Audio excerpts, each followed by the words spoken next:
अस्सलाम वालेकुम स्टूडेंट्स। आज हमारा मैट्रिसेस का लेक्चर जो स्टार्ट किया हुआ था हमने एक्सरसाइज 1.1 का, उसका लास्ट क्वेश्चन है और हमारी एक्सरसाइज 1.1 का ख़त्म होगी और इसके साथ मैं भी क्वेश्चन लिख रही हूँ। साथ में आपको ये बात बता दूँ कि जो मैंने आपको पीछे क्वेश्चंस करवाए हैं, अगर उन क्वेश्चंस में किसी को भी कोई मिस्टेक है या कोई मसला है तो आप मुझे बता सकते हैं, तो मैं उसको ठीक करूँगी या फिर आपको समझाने की कोशिश करूँगी।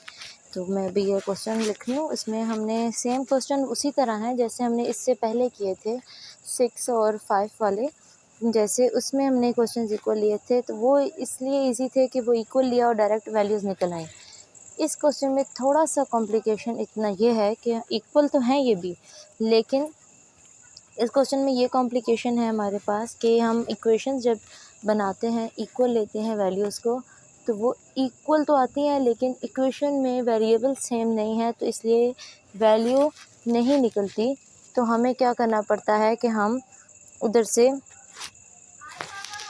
क्या कहते हैं उसको इक्वेशंस बना के सॉल्व करते हैं किसी न किसी मेथड से। सब्स्टिट्यूशन मेथड होता है और भी काफ़ी मेथड्स हैं, तो एडिंग सब्ट्रैक्टिंग मेथड से भी हम कर सकते हैं। तो हम इक्वेशन बनाते हैं इसी तरह। ये देखें a प्लस बी को मैंने -1 के इक्वल लिया था, उधर से हमने a की वैल्यू b की वैल्यू निकाली, a इधर प्लस और उधर जाके -1 हो गया। अब एक सेकेंड नंबर फर्स्ट रो में b + 2c है, वो इक्वल होगा सेकेंड रो मैट्रिक्स के फर्स्ट रो का सेकेंड नंबर जो कि b + 2c है इक्वल टू 4। इक्वेशन 2 हो गई। 2c + d = 8 इक्वेशन नंबर 3 हो गई। और लास्ट हमारे पास जो इक्वेशन बनेगी वो है 2a - d। लेकिन हमारे पास देखें सिंपल इक्वल टू की दूसरी साइड पे 0 है, तो हम d की वैल्यू निकाल लेते हैं। 0 - 2, तो d = -2a हो जाता है। तो इस तरह माइनस माइनस के साथ कट जाएगा, तो d की वैल्यू आ जाएगी 2a। ये हमारे पास इक्वेशन 4 बन गई। अब हम जो इक्वेशंस बनाई थी, जैसे b की वैल्यू निकाली थी फर्स्ट इक्वेशन से, इन इक्वेशंस को एक दूसरे में पुट करके एक इक्वेशंस ऐसी बनाएंगे जो सेम हो जाएंगी, ताकि हम या तो ऐड करें या सब्ट्रैक्ट करें, जिसमें से एक वेरिएबल कट जाए और एक वेरिएबल हमारे पास बच जाए और उसकी वैल्यू आ जाए। इक्वेशन 1 को हम इक्वेशन 2 में पुट कर देंगे। इक्वेशन 1 हमारे पास क्या थी, b = -1 - a। तो पहले हम इक्वेशन 2 लिख लेते हैं कि वो है क्या। b + 2c = 4। अब b की वैल्यू हमारे पास क्या थी, -1 - a। इक्वेशन 2 में आप वीडियो पीछे करके भी देख सकते हैं, तो अब मैं उसमें पुट कर दूंगी। तो -1 - a + 2c = 4। माइनस a इधर ही रहेगा, -1 इस साइड पे जाके प्लस हो जाएगा। तो हम क्या करेंगे कि -a + 2c = 4 + 1 -a + 2c = 5 हो जाएगा। और यहाँ पे हमारे पास ये इक्वेशन आ जाती है, इक्वेशन नंबर अभी तक 4 बनी थी तो इसका नाम 5 देंगे। ओके, अब हम देखते हैं आगे कि हम क्या करेंगे। तो इक्वेशन 4 हमारे पास क्या थी क्लास, हमारे पास स्टूडेंट हमारे पास इक्वेशन 4 थी, d = 2a। तो हम यहाँ पे इक्वेशन 4 को 3 में पुट कर रहे हैं। 3 लिखी है, 2c + d = 8, d की वैल्यू पुट की हमने 2a और इसको इक्वेशन 6 का नाम दे दिया। अब इसको हम क्या करेंगे, अरेंज कर लेंगे। नहीं, इसको नहीं, इसको अरेंज करेंगे। तो 2a + 2c हो गया = 8, इसको इक्वेशन 6 का नाम दे देंगे। पहली वाले को 6 का नहीं देंगे, ये हमारे पास इक्वेशन 5। अब देखिए वहाँ -a है, यहाँ +2a है, यहाँ +2c और यहाँ +2c। दोनों वेरिएबल्स भी सेम, नंबर भी सेम और साइन भी सेम, तो हम सब्ट्रैक्ट करेंगे। अगर किसी एक का वेरिएबल जैसे 2c उससे भी अदर भी है, इनमें से किसी एक 2c में माइनस होता तो हम ऐड करते।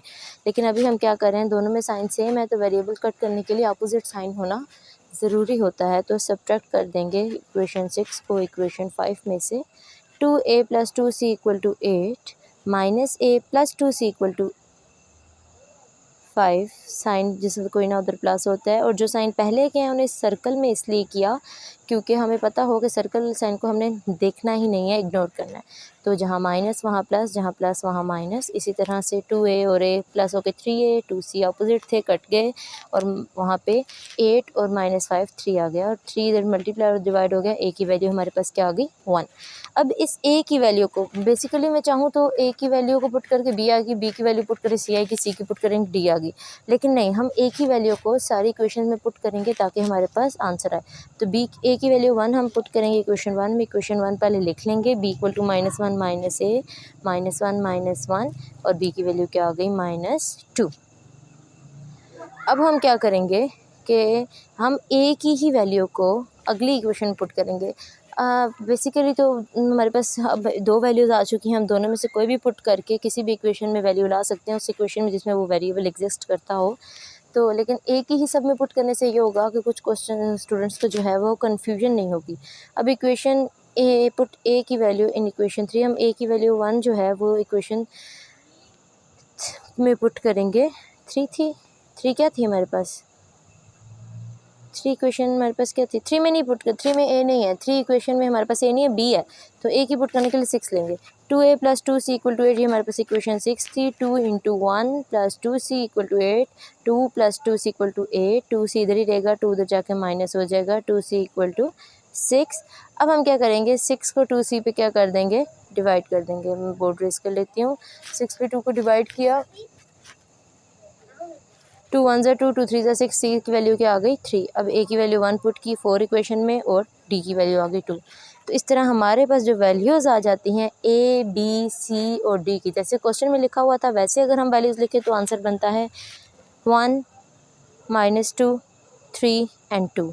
लेकिन अगर आप चाहो, आपको ऐसे समझ नहीं आती, आप ऐसे भी लिख सकते हो =1, b = 2, c -2, c = 3 and d = 2। तो हमारा 1.1 ख़त्म, एंड हो गया। आगे हम नेक्स्ट वीडियो में लेंगे।